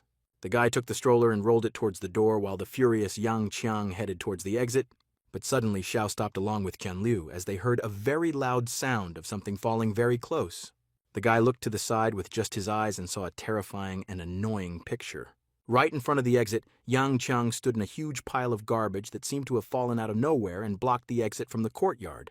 The girl didn't say a word and her expression remained indifferent, only her fists clenched tighter. The man driving the garbage truck laughed and shouted that he himself didn't know how the garbage ended up on Miss Chang's house. Although, it's even good that it's raining now, because then they'll be able to wash themselves properly. As he was leaving the gate, the guy shouted out that this was the first lesson from the Kaijiang Company. Qianliu, looking at her sister's condition, knew that this would not end well and became very worried. Suddenly, she felt Xiao grab the handles of her chair and start to pull her into the house. Qianliu immediately asked him to stop, saying that she had to help her sister, but Xiao interrupted her. He said that Yang Qiang should sort things out herself, and if Qianliu went there, it would only make things worse. Looking at the annoyed Yang Qiang, it was difficult to understand what exactly and to what extent she was feeling, since her steps were calm. She walked past her sister in despair, unable to stop and look at her. Every step was difficult, as if a heavy load was falling on her shoulders, and even the thunderstorm and downpour were unimportant to her. Yan Qiang hated what had happened, that she had ended up in this situation, that her sister had suffered, and that they had both ended up in this position. Qianliu felt the same way, and standing next to Xiao, asked why everything was happening like this. Will no one explain this to her? She asked Xiao if there was any justice in this world at all. Xiao, looking forward, calmly replied that he had never met her. Then the girl asked if she would be in the future, to which she received an equally sharp negative answer. Then Qianliu asked about humanity, because there must be humanity, since all great people must want to create an honest world. Xiao only replied that Qianliu's worldview was false and his ideals were counterfeit because even this rain fell differently for everyone. It falls on both the poor and the dishonest, and each one feels it in his own way. This world is unfair in itself, so standing in the rain of this unfair world is also unfair. The rage that filled Xiao's mind caused him to squeeze Qianliu's wooden sword in his hand, breaking it in half. The girl, either from the sword or from everything Xiao said above, or rather from everything together, broke down and began to sob loudly. But Xiao added that he was not interested in their family's problems, but he did sympathize with them, and at first he had no intention of interfering with these problems and injustice. He should have saved his energy for more important things, but it turned out that his sister's problems came to him too, and it was a real headache. Suddenly, Qianliu shouted at the soaking wet Xiao, who was leaving the courtyard. What was he going to do? Xiao suddenly opened his eyes, and with a look and voice full of confidence, he replied that he wanted to deal with these scoundrels. Qianliu immediately shouted that the guy had gone crazy because the thugs of the Kaijiang Company were not just small fry, but level 3 and 4 professionals, and their leader, according to rumors, had even reached level 5. Moreover, Xiao himself said that he was bored with these problems, which would cause big problems later, so it was better for him not to go and interfere. But Xiao was determined. He looked at his new sword and said that problems were really boring. But he always liked to get rid of boredom in different ways and destroy his problems.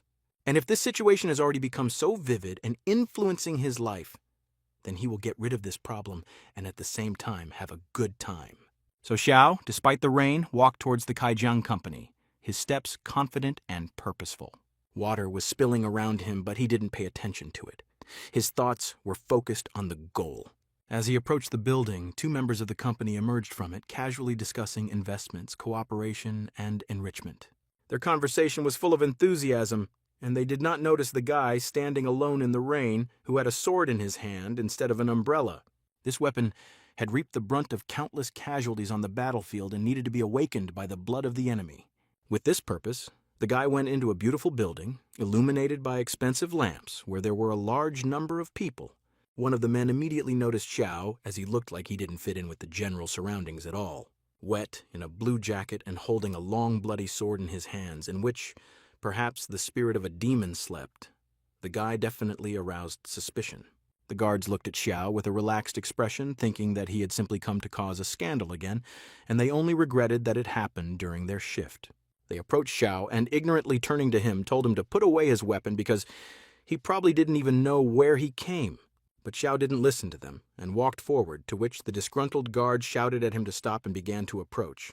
However, Xiao, in a completely skillful and unnoticeable manner, simply passing by, managed to deliver fatal blows.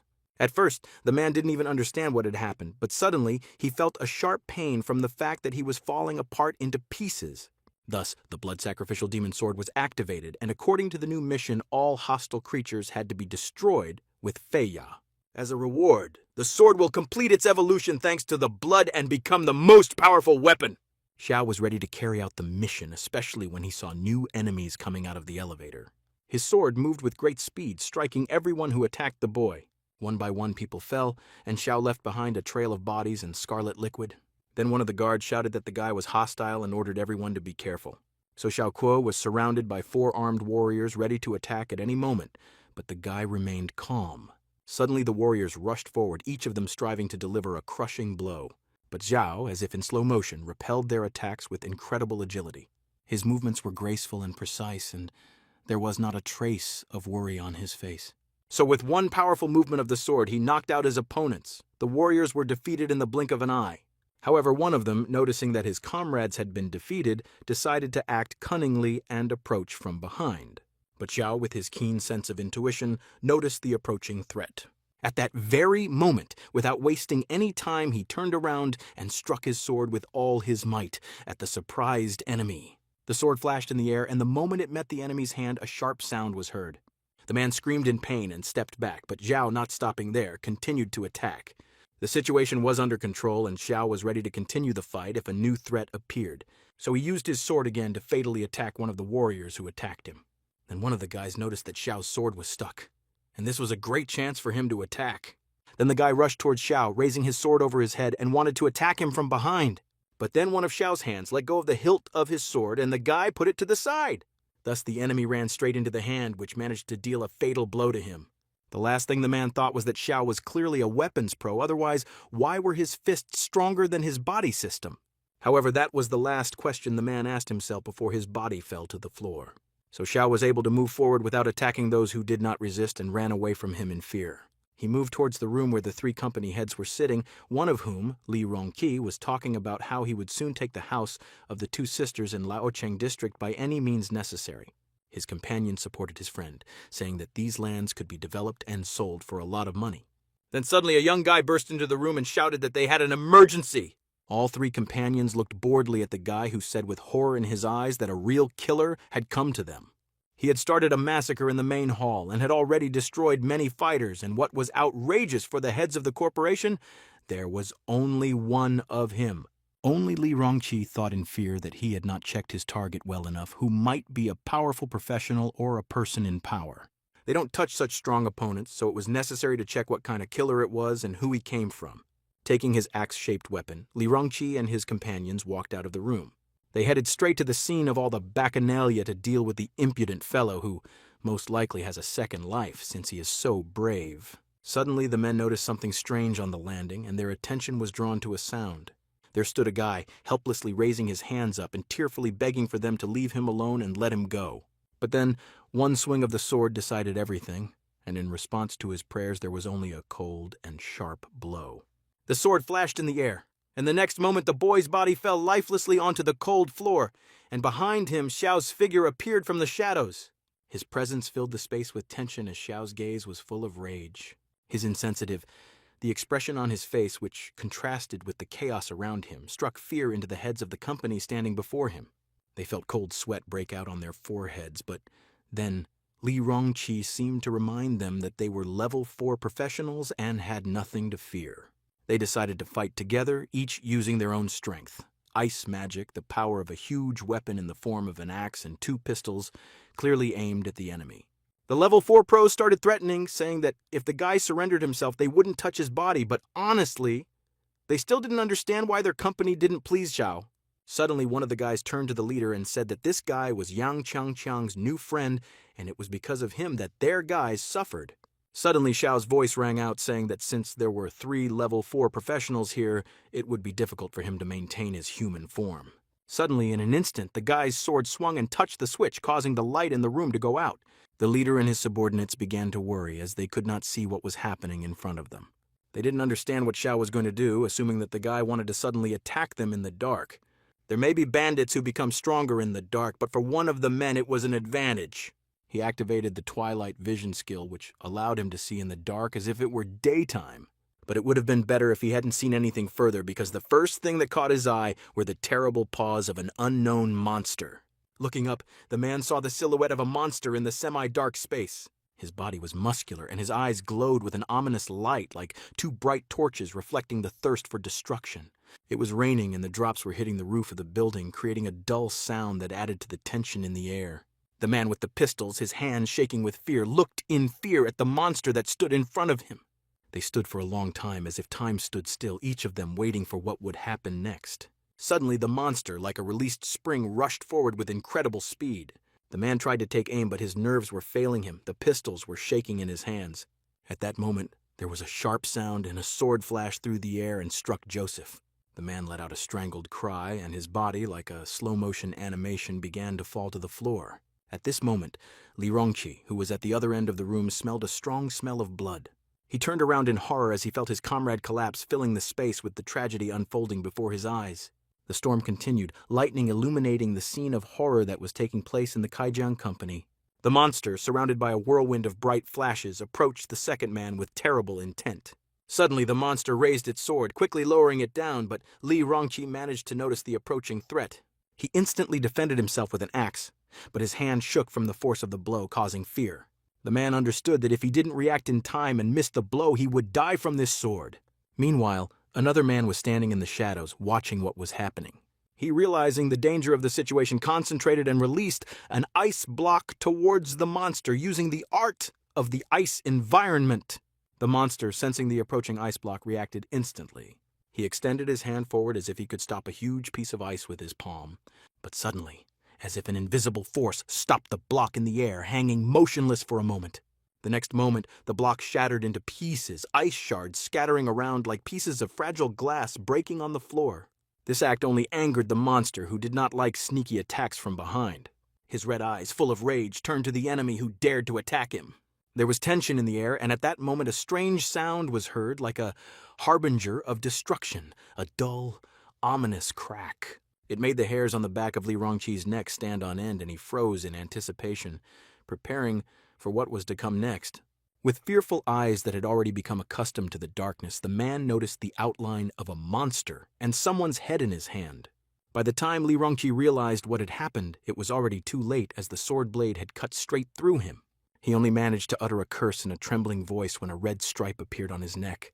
These were the last words of Li Rongqi, who fell to the floor with a thud as the monster passed by him.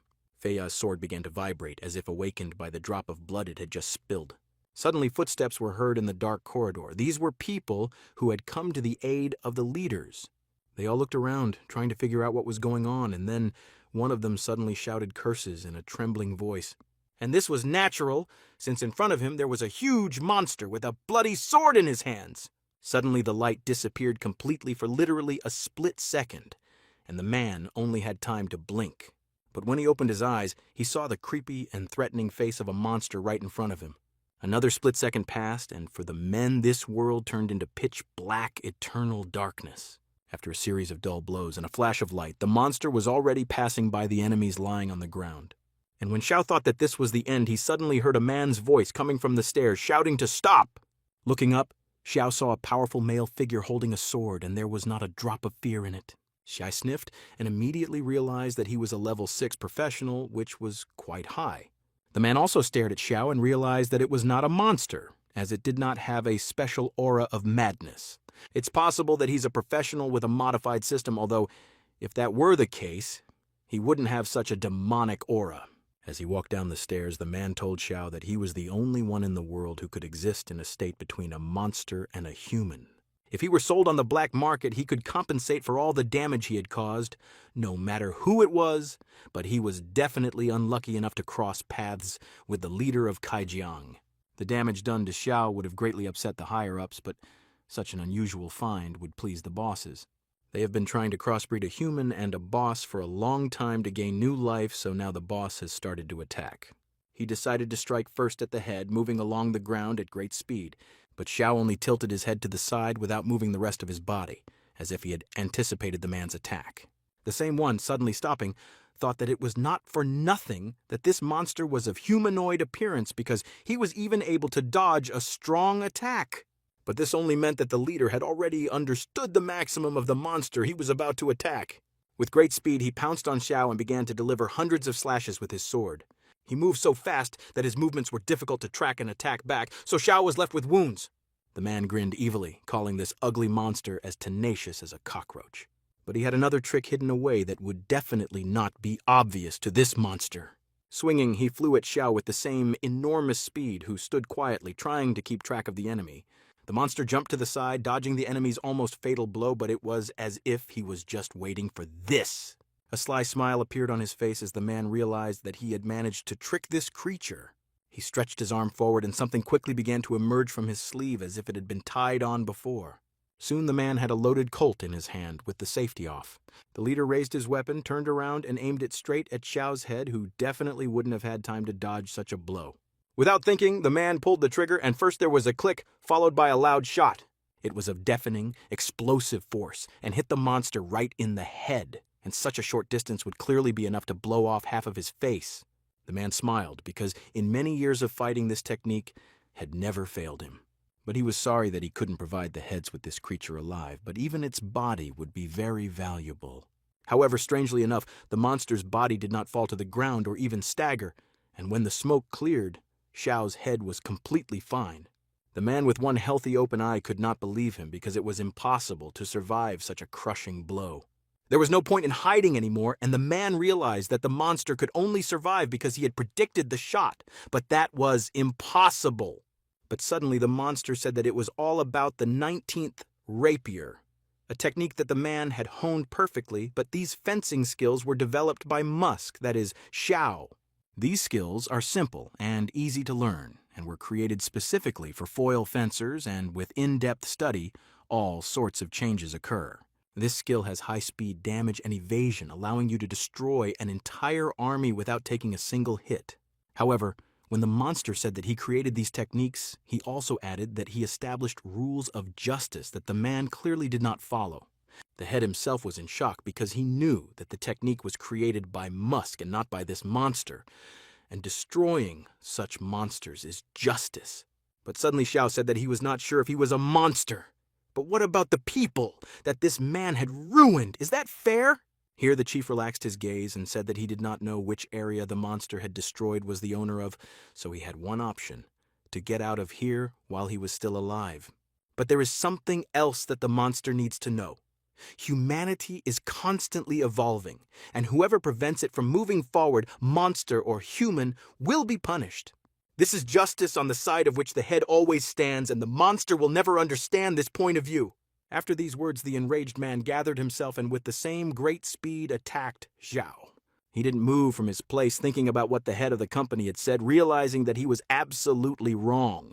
This justice did not suit Xiao's attitude at all, and he released large claws from behind his back in displeasure. They quickly headed towards the approaching enemy, leaving behind only a shadow of a threat. The man, not understanding what kind of terrible weapon it was, immediately tried to dodge, and at first he succeeded. He didn't understand what kind of ability and power it was, but due to the shock he missed one blow. One of the pincers still grazed his shoulder, leaving a painful mark. At that moment, the monster bit him with all its claws, causing him to experience severe pain. The screams echoed through the roar of the rain and the empty corridor as there was no one else to help. All this was mixed with frequent flashes of thunder, and the air was filled with an atmosphere of chaos. The man lay on the ground, pinned by the monster's sharp claws, his breathing labored by the sudden attack. There was fear and bewilderment in his voice, and he asked, "What kind of monster is this?" But he just stood there and looked at the leader without a single expression of pity on his face, and then coldly said that he forgot to introduce himself. And his voice sounded confident and ruthless. He had no intention of doing so, but pulled his sword from its sheath and slashed at the enemy with great force. At that moment, determination flashed in his eyes, and he realized that he had defeated his last enemy for the day. This was evident from Xiao's sword, which began to glow as its blade absorbed the energy of the blood spilled in the recent battle. The bright light emanating from the sword gradually grew stronger, and soon it shone like a star located at the center of the universe. The light emanating from the blade seemed to attract the blood that remained on the ground, gathering it around itself, forming a vortex of bright red drops. The blood, rising rapidly, as if animated, wrapped itself around the sword, filling it with strength and vital energy, which made it even more powerful. So the sword, stained with the blood of the demon, has accepted its new life, and inside it lies much spilled blood. But the weapon will faithfully serve the hands that hold it. Now, with the help of the bloody Feiya, even the earth's crust could be easily divided because even his name had changed. On the outside, Xiao didn't feel any changes, but now that he was holding this sword, it was as if he could feel its heartbeat and its boundless potential, and Xiao's, they were a perfect match. On the way to the exit, the monster met another guy whose voice trembled with fear. His eyes were full of panic, but the monster just looked at him silently, showing no pity. The boy begged not to touch him, but Xiao had an opportunity to test the new power of his sword, which he did not want to miss. Gathering his strength, he raised his bloody sword Feiya, and the air filled with tension. The blow was swift and powerful, like lightning, and when the sword came down, there was a deafening bloody explosion. Shards of glass flew around, and the red liquid splashed out like a red sea, blinding everything around. The force of the blow was so great that the guy was thrown to the side and almost flattened. As he flew away, he screamed, realizing that these were his last words since the shock wave spared no one. The impact was so strong that it shattered the windows of the huge building in which all this took place. Behind him, the military secret services, who had been watching the developing chaos for several minutes, gathered in panic. They understood that they were facing a horror that could destroy everything in its path, and they prepared for immediate action, putting up shields. Everyone realized the time was running out and tried to signal, but no one responded, so they had to act immediately. One of the soldiers approached Commander Jiang and reported that they had surrounded the Kaijiang building. The streets and even the underground sewers were under their control. He suggested sending people to attack, but Commander Jiang stopped him, suggesting that they first try to persuade the enemy to surrender, since they first needed to find out what was going on inside. Otherwise, innocent people might die, although the commander understood that there were no innocent people in this building. But it was not for them to judge, but for the federal government. A person who has exceeded his authority, even if he had 1,000,000 motives, must also be punished. Suddenly shouts began to be heard among the soldiers that someone had left the building. In front of everyone, the figure of an ordinary guy slowly walking away from the Kaijiang company appeared. He seemed to be happy, smiling slightly at the corners of his lips and looking at the rainy sky, which washed him with drops of rain from the blood stuck to his body. At this moment, Chen Liu had just learned that Xiaoqiu had gone to Kaijiang alone, and she also thought it was crazy. This guy seemed to have multiple lives, but Yang Chang, who heard about this, immediately grabbed her umbrella and ran towards the exit. Chen Liu tried to stop her and wanted to go with her sister, but Yang Chang did not listen to her and quickly ran out of the house. The rain was still pouring down, and the drops trickled down the fabric, creating a melodious sound, but anxiety filled Yang Chang's thoughts. Suddenly her attention was drawn to the city army concentrated nearby. The soldiers stood in a row in full combat readiness. Their faces were serious, but they recognized Yang Chang. The girl froze and asked what happened, but the soldier replied that they needed the girl to investigate a case. Then the soldier took out his phone and showed it screen of a surprised Yang Chang, asking if she knows the man in the photo. The girl's eyes immediately widened in shock when she recognized the guy in the photo as Xiaoqiu. She immediately began to scream in alarm and ask what had happened to him and whether he was even alive. The soldier calmly replied that the guy was alive and, what's more, was feeling great. Thus, the action moves to the special purpose prison of the Defense Forces, where Xiaoqiu ended up. He sat alone in the cell during interrogation, but never said who he was or where he was from, which angered the general. Although the report says the boy confessed to attacking Kaijiang, the only thing known about him is his first and last name. His name is Xiaoqiu, but he has no birth certificate, passport, or other identification document. He was like a ghost, completely hiding from government surveillance, but they found out that Xiao Qiu was related to the girl Yang Chang. But when they found her and wanted to take her away, it suddenly turned out that people from the Bureau of Checking Secret Areas were also looking for her, since a secret thief had appeared. He can bypass monitoring and directly enter secret areas, and he is Xiao Qiu. The general became curious and asked, "Who is this Yang Chang?" The soldier replied that according to their information, this girl was a level 2 professional and her father was a level 5 professional, which is quite a lot for a general. The soldier added that Yang Chang's father used to serve in the army, but after being wounded, he resigned because his strength was already running out.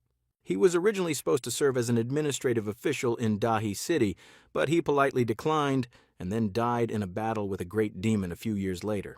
According to the report, Yang Chang passed through the secret area with her team Zhanggang and met Xiao Qiu there, who appeared there without an official request. And the reason why Xiao Qiu defeated Kai Jiang was because this campaign was going to take away the area where Yang Chang and her sister Yang Chenliu lived. So he decided to restore justice by becoming a fierce knight with a sword. These words interested the general, as they were spoken by another familiar voice, that of the chief of the department, Arthur, who entered the room.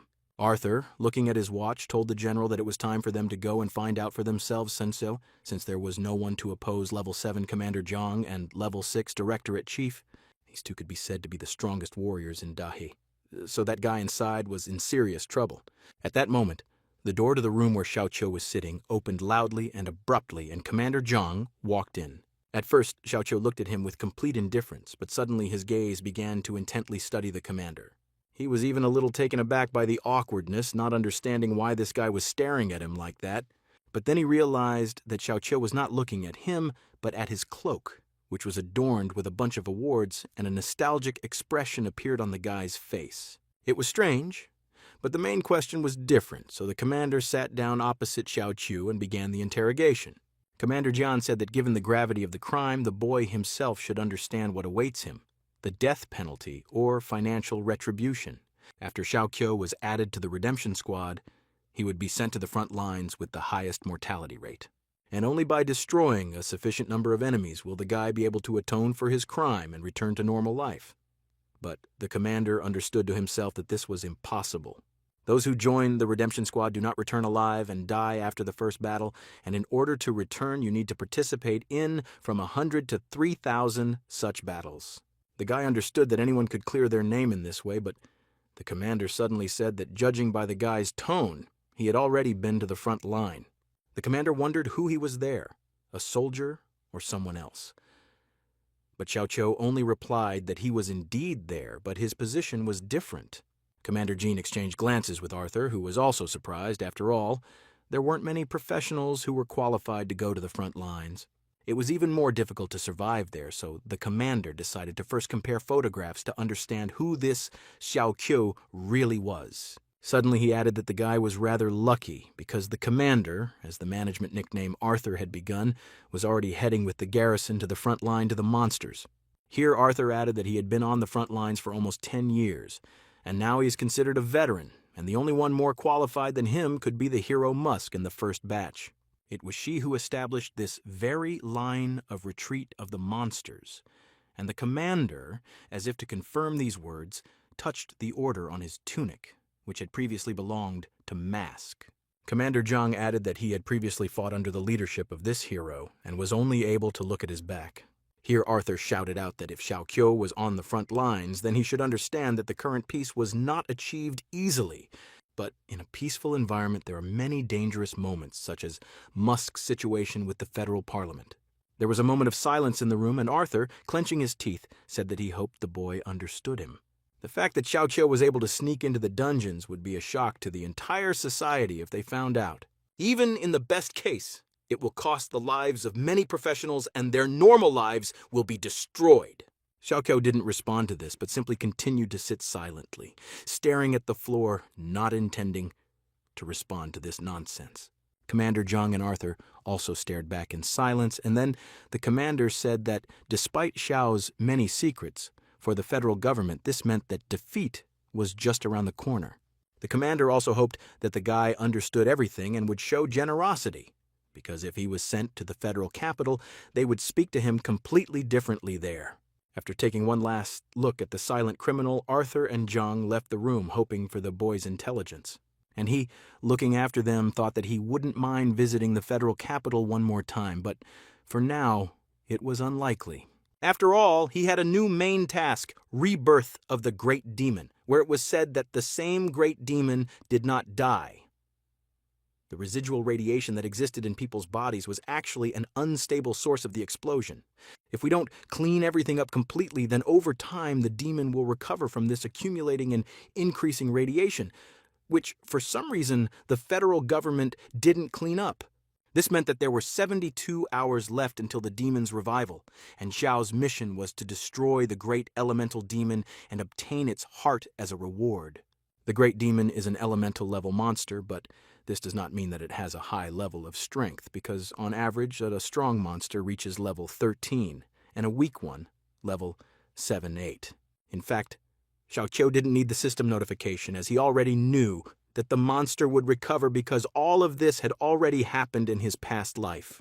After Mask's trial, the demon found one infected pro and used him as a carrier to resurrect himself like a weed, and at the time, the guy had just been sent to the front lines after the trial.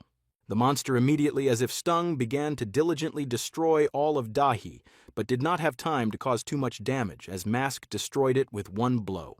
But even then, he was heavily criticized and told that he came too late, that he had a light punishment, or that he hadn't cleared everything well last time, so that's why the demon came back. People died in the crash, so Musk was forced to apologize and was put back on the front lines, which led to him being tried again. And in this life, there is no longer a hero named Musk, but only an ordinary guy Xiaoqiu without passport data. But now the lives and deaths of those people had nothing to do with the new man Musk had become. Commander Jian was thinking about this too, silently looking out the window and wondering what this guy was planning. Arthur, lighting a fire in a lighter, asked why Jian was so polite to someone who was at the front. And he replied that he had long been retired, but like no one else, he understood the situation at the front. He had never seen guys of that age there with such a frantic strength, which could be judged by the injuries of those killed in Kaijiang. And it also seems like he has an unusual weapon, and he is not a simple professional at all. This is dual cultivation or even multi-profession cultivation. Arthur assumed that Xiaoqiu was simply a genius because people barely learn one profession in their entire lives and rarely even reach level 6. But at that age, he defeated a level 6 pro very easily. The commander replied that although the boy had talent, he was still a fool, since it was too foolish to risk his life on a campaign like Kaijiang. The people of the Federation should judge him, and they don't need such a genius, with which Arthur agreed and sadly added that the Federation even judged Musk. Compared to such a hero, it is not so difficult to condemn this minor genius because there are professionals working in the capital of the federal government. They do all this in Star City, built after humanity survived the dark times and urbanization that brought beautiful cityscapes. But at best, these were second-rate cities of the 20th, 21st century, which existed before the onset of the dark times. But Star City has achieved the title of the city of the future. He was a symbol of human rebirth, and it was there that the controversy was currently taking place over the actions of Xiaoqiu, who was considered an unbalanced psychopath and a brutal murderer. The chairman looked at Xiaoqiu's photo and said in surprise that he was too young to destroy a level 6 professional, and he must be very talented. The members of the Federation were furious because they considered such talent dangerous. So the criminal must be punished so that people would participate in their safety. One of the men suggested a public execution because the Kaijiang campaign was his source of income and now the path to it was cut off. The chairman replied that he understood everything and ordered that this criminal be sent to the front line, enrolling him in the first ranks of the redemption squad. Someone was surprised that the chairman did not even want to organize a public trial, which was a disappointment because without this, he could lose his authority over his subordinates. But the chairman was adamant and added that they had more important things to do now than this boy. The man stood up abruptly and asked angrily why no one had found out anything about the missing Musk yet. At that moment, all objections and discontent died down, giving way to total silence. The chairman added that the man could not have simply disappeared and that he was clearly hiding somewhere, possibly very close, but there had been no information about him for so long. Does anyone really think that this most powerful enemy will ever come and stand before them all?